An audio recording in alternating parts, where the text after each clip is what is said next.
Well, happy New Year's Eve, everybody, and welcome to a quick 30-minute stream session here.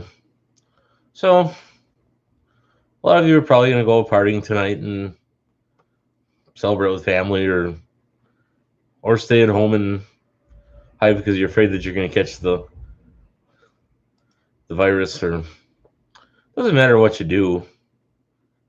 In all honest opinion, basically how I kind of spent New Year's Eve was I was putting in a few extra hours and had some work at my other place of employment. Wasn't doing anything that exciting, just filing paperwork and digitalizing file sharing formats, and it really isn't anything that exciting, but it's just something that I need to get going on. That project I should be done by April. It's about 5 to 10 years worth of maintenance data and financial data and stuff like that. So I'm not gonna get into the nitty gritty of that. It's kind of boring, but basically, can't believe that 2020 is coming to an end. Not just a year in particular; it's the end of a decade. If you think about it, it's like when we transitioned from 2009 to 2010, or when back about 20 years ago, when we transitioned from 1999 to 2000 into the new millennium. That was a very eventful year. Everybody thought the world was going to come to an end, and that all computers were going to stop, and electricity was going to quit working, and time wasn't going to exist anymore. And my grandmother was telling me that 20 years ago that she got up during the middle of the night or something to go get a glass of water or something, and she checked the clock. It was like around 2:30 a.m. or something, and she looked at the clock, and everything was functioning as normal, and nothing really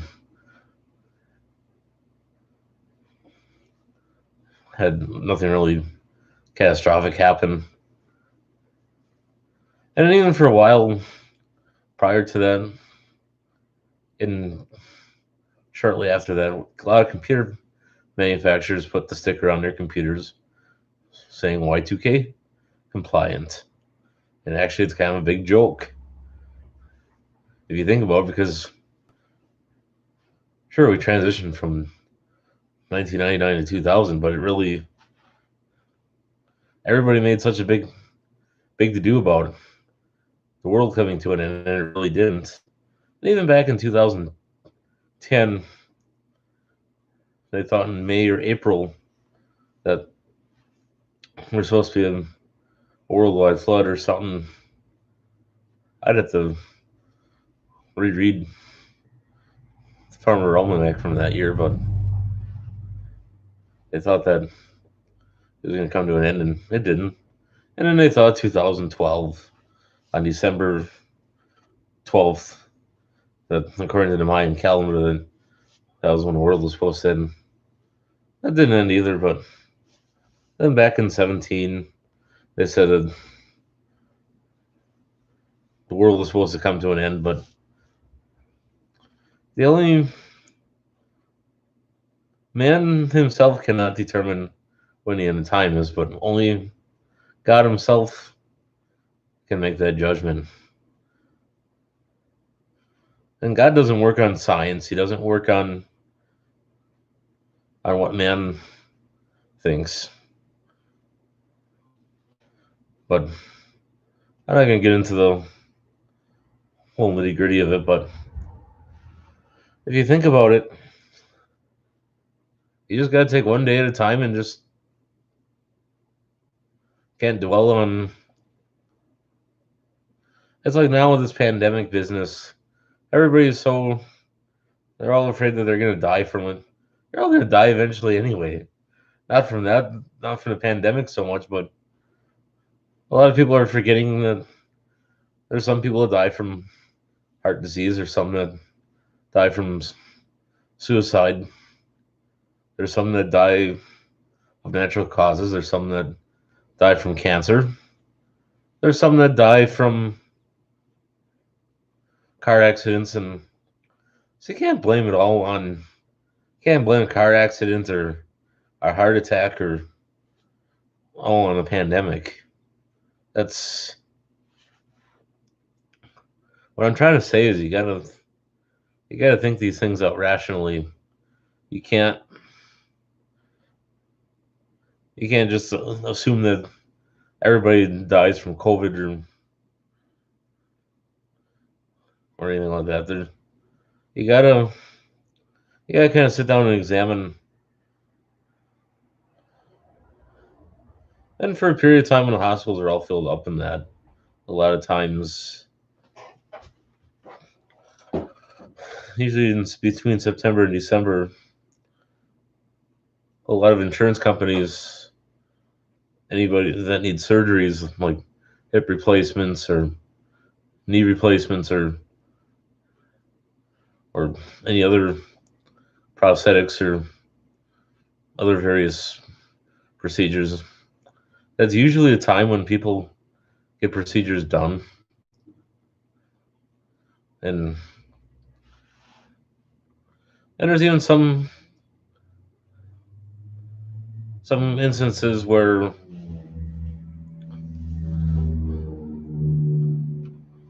how do you put that? Well, it's can't blame everything on the pandemic. There's just some factors that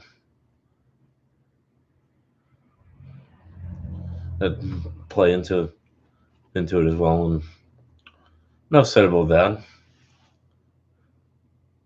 There's a lot of there's actually more going on behind the scenes than a lot of people realize with 2020. But what a lot of I'm not going to sit here and sugarcoat it and tell everybody that everything's going to go back to normal and everything's going to be hunky dory like it once was. It's not gonna. Things are not gonna be back to normal. I can tell you that. This is just the beginning. Everything that you saw this year, with all the propaganda and all the BS about the vax, not or about the pandemic and all the other various topics that go along with it. It's this is just the beginning. Basically, the United States is actually starting to turn into a banana republic. There's a way that the election is going and all the hardships and that's going along with it. The way it went is not typically how it's supposed to go. And this is not the first time that something like this has happened. Back in the year 2000, some of you millennials out there will not understand this. But when it was between Bush and Al Gore, and even the election wasn't even over yet. It was the night of the election. They automatically did. The media said that Al Gore was automatically the winner. And technically, Al Gore didn't win, but the media said he won. But that's false information if you think about that. And even in this year's election, stating that Biden won right away, there's a lot of propaganda going on with voting. And I wish I could get into it on here with y'all, but YouTube algorithm, the way it works, would terminate me in an instance if I've actually gotten into great detail on what's really going on. It's clear as day. If you want to search the internet about it, it's out there. Obviously not in Google so much, but if you go on like a deep web or something, you could probably dig up a lot of that info, or if you know people that have connections. I know a lot of people that have connections, and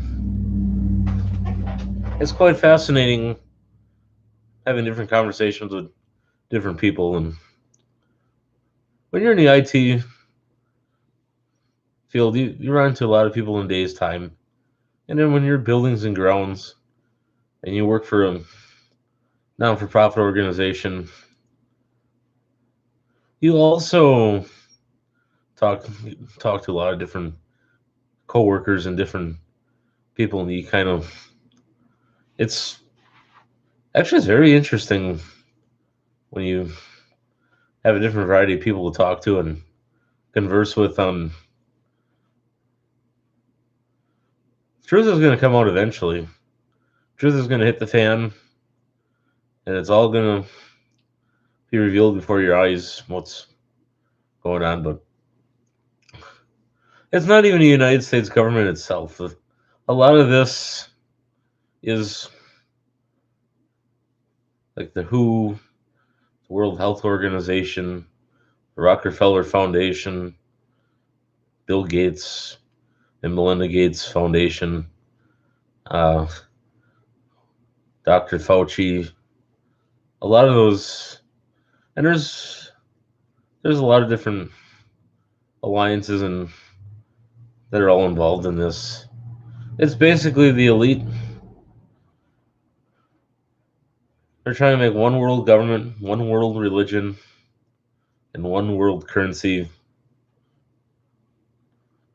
So it's I'm not going to sugarcoat it and pretend that it's all going to be okay. It's just you can't do that. I'm not gonna. I wouldn't bash anybody over the head or beat them with a 3-foot stick of pine or mahogany or anything like that. It's just an example. But a lot of churches and a lot of services, a lot of your pastors out there and priests, and they do these sugarcoat sermons where they tell you that it's all going to be okay. And there's a few out there that will not sugarcoat, and they'll tell you as it is. You may not like the truth, but better to know about it and better be warned than be in the dark about it. And some of you will still remain in the dark, no matter how much a person tries to inform another person. And there's a few people that I've tried to inform, and they don't have the ears to hear the truth. They're all living in their own little dream world. And if you think about it, you got this year was a grace period to get right with the Lord, the Holy Spirit. And a lot of people out there didn't even. It's not about. All those churches out there that tell you that if you give a huge lump sum of money, that all your problems will go away and Jesus will see that you go to heaven. No, and tithing lump sum of money just be told that you'll be saved. That's bogus. It's not about money. It's not about prestige. It's not about who has what and It's not supposed to be me, myself, and I. Not supposed not supposed to go around boasting and no, just don't. Don't play the I'm humble and I'm meek game, but don't go around boasting about $80,000 trucks or $100,000 SUVs or $1 million homes or fancy vacations and just be yourself. Don't be somebody that you're not. That's the best advice I can give. And as far as like New Year's resolutions and that a lot of people are their thing is, oh, I'm gonna do better on my finances. Oh, I'm gonna try to be a better person. Oh, I'm gonna go to the gym every day of the week and give it my all and lose 1,000 pounds or 100 pounds or 300 pounds or whatever. A lot of people they don't even after about the first 2 days they give up on it and then they just go back to their old habits and then December 21st comes around again and people are thinking, oh, I'm gonna do this again. I'm gonna do it, give it my all and then once the next year comes around, and a lot of them only do it for about a day, if that even, and then they just go back to their old habits. And I'm not saying that everybody does that, but there are some that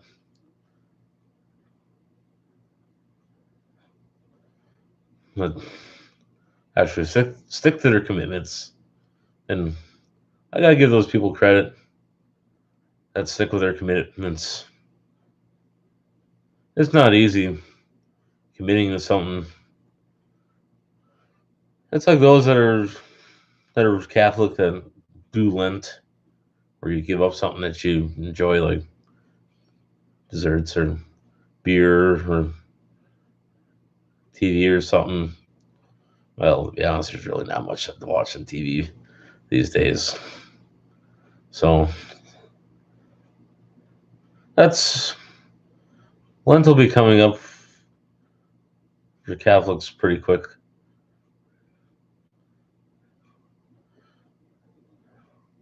So it's if you think about it, there's a lot of interesting stuff going on. But now is your time to get right with the Holy Spirit. Surrender yourself to Jesus and